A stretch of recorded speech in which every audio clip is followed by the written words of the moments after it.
Now that the newest installment of this franchise, Dead Reckoning Part 1, is out now, which I will be seeing, you'll be happy to know. You will get a spoiler-free review of it this weekend. So prepare yourselves as I talk about the previous installment of Agent Ethan Hunt's great adventures in Mission Impossible Fallout. Big D's Entertainment Rankings and Reviews.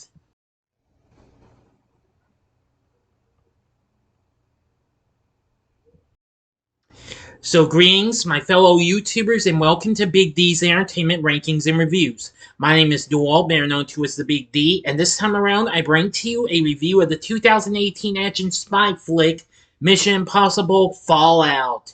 Released by Paramount, along with Skydance, written and directed by Christopher McQuarrie, who helmed its predecessor, and is directing the newest film and its continuation, which will be out next year. A follow-up to Rogue Nation and sixth installment of the Mission Impossible film franchise. Tom Cruise returns as Ethan Hunt, along with some others returning from the last film, including Ving Rhames, Simon Pegg, and Rebecca Ferguson. Michelle Monaghan makes a return as well, in the same way Alec Baldwin, and Sean Harris. Plus, we also had the additions of Angela Bassett and Henry Cavill. In the film, Agent Hunt and his MIF team seek to prevent nuclear weapon technology from reaching the Apostles, a bioterrorist offshoot of the Syndicate.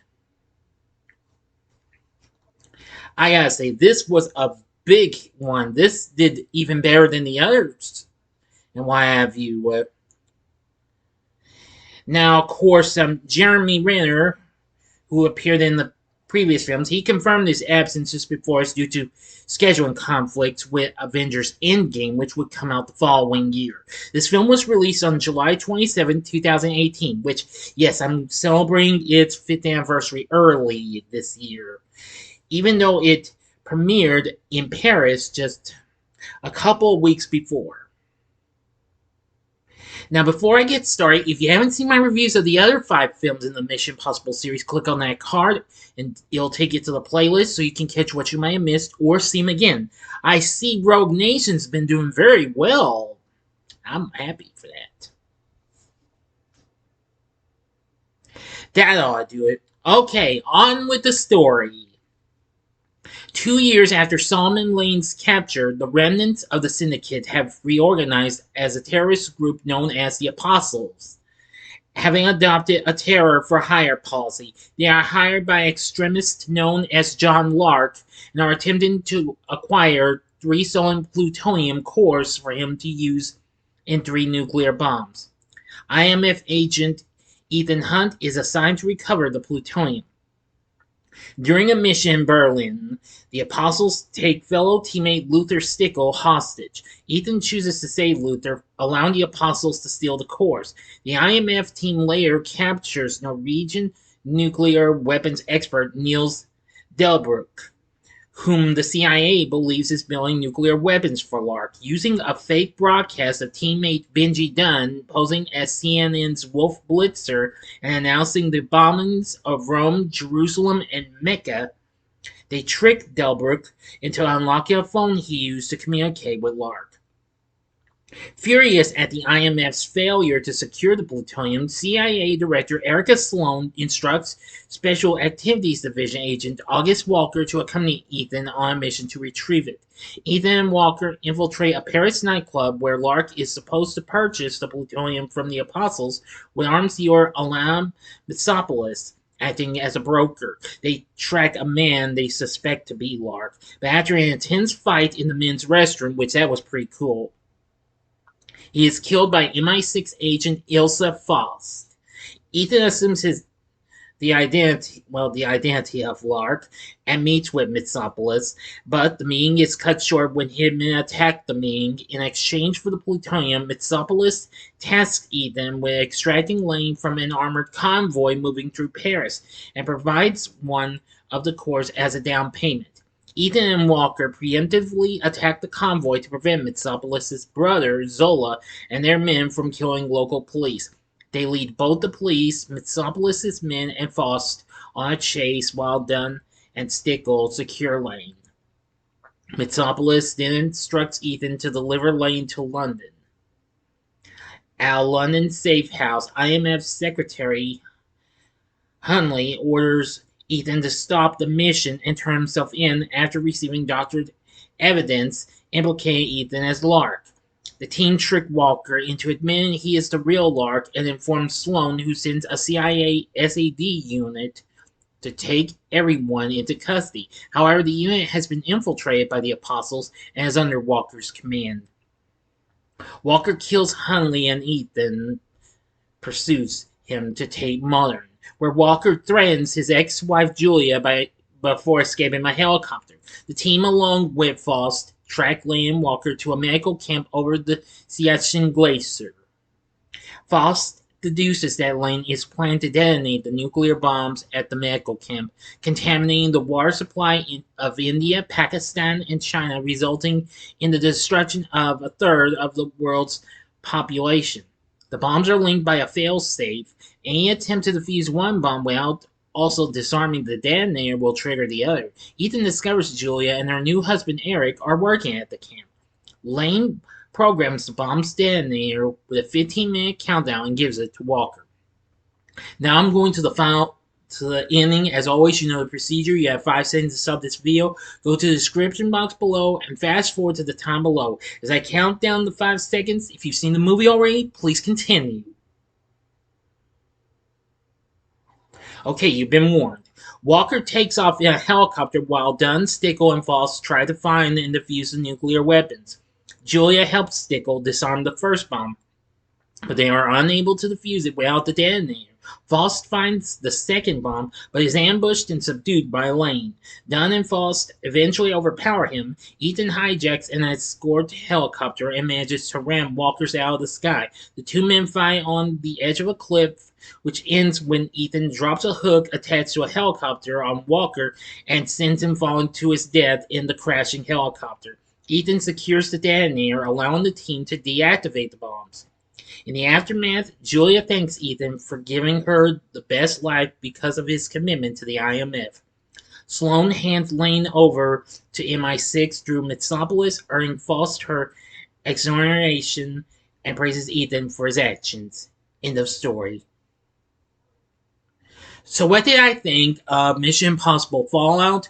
I'm going to say I enjoyed it. It was very good and was superb. Most critics has really liked it, especially for cast performances, particularly of Cruise and Cavill's.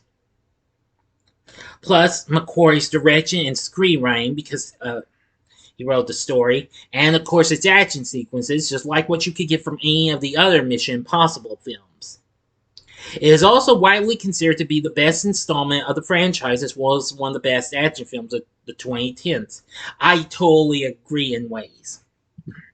When I first saw it, it was awesome. After rewatching it, it was just as good as I remembered. Anyway, it would go on to be the 8th highest grossing film of 2018 and the then highest grossing film of Cruise's career until last year's Top Gun Maverick. Now, of course, its sequel, Mission Impossible Dead Reckoning Part 1, which just now got released in theaters yesterday, which, again, as I've said earlier, I will be going to see the film. So you will get a spoiler-free review of it this weekend. So that's good. The film went on to make $791 million worldwide, making it the most successful of the Mission Impossible franchise to date.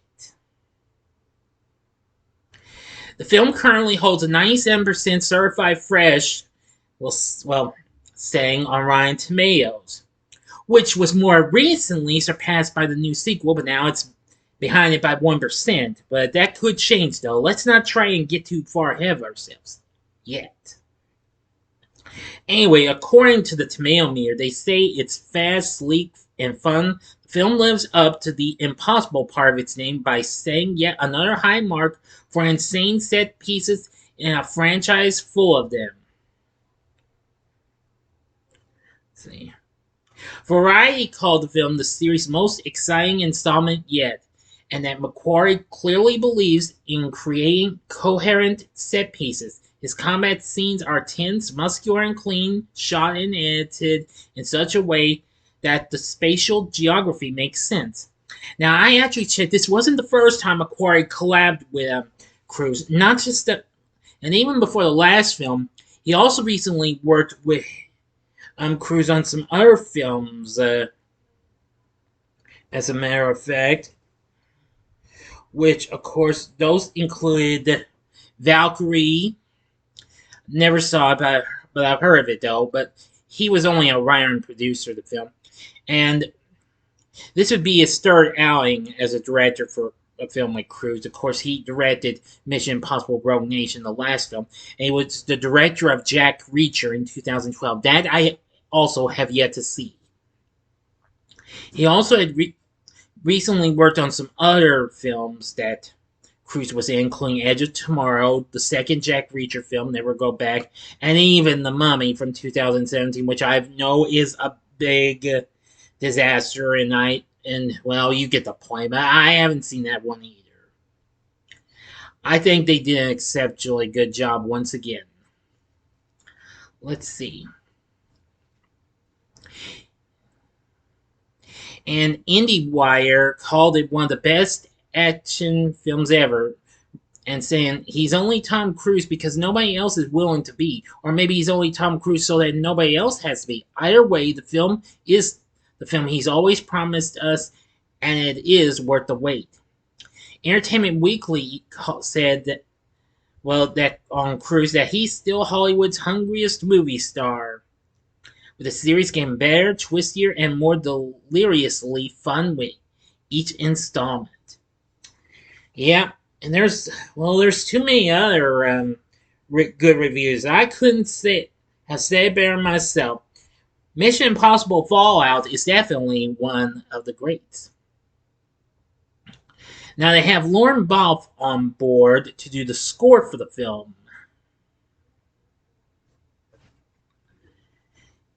Replacing Joe Kramer, who worked on the last one. But I will say this is definitely pretty good. The score is definitely good. Now for our cast, Tom Cruise back as Ethan Hunt again. Still good as always. Henry Cavill played August Walker, aka John Lark.